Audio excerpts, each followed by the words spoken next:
nilikuwa naingiza hadi 100,000 kwa siku kabla sijauza bidhaa yoyote kwenye kampuni ya network marketing. Kumbuka mimi nilivyokuwa najenga network marketing, nilikuwa na DVD ilikuwa inaitwa Brilliant Compensation. Na hiyo DVD ilikuwa inaelezea network marketing ni nini na namna mtu anaweza kubadilisha maisha yake katika biashara ya network marketing. Na ile DVD nilikuwa nauza shilingi 10,000. Na kwa siku nilikuwa nauza hadi DVD 10 kwa siku. Swali linakuja, hizo pesa za kulipia traffic zitatoka wapi? Ndo tunakuja katika hatua ya 6, nayo tunaita self liquidating offer. Ni offer yenye kutumika kwa ajili ya kulipia matangazo. Sasa tukija katika mashine ya kunasa wateja, inakuwa na sehemu 3.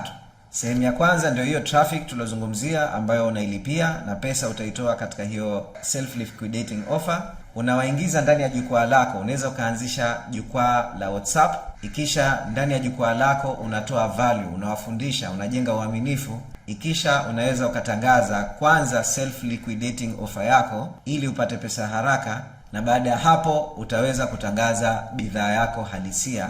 Na ukishajenga mashine ya kunasa wateja namna hiyo na kila siku ukawa unaiboresha, basi mfumo huo utaweza ukakuingizia kipato cha milioni 3, 4, 5 au zaidi kama ulivyoona kwa wanafunzi wetu.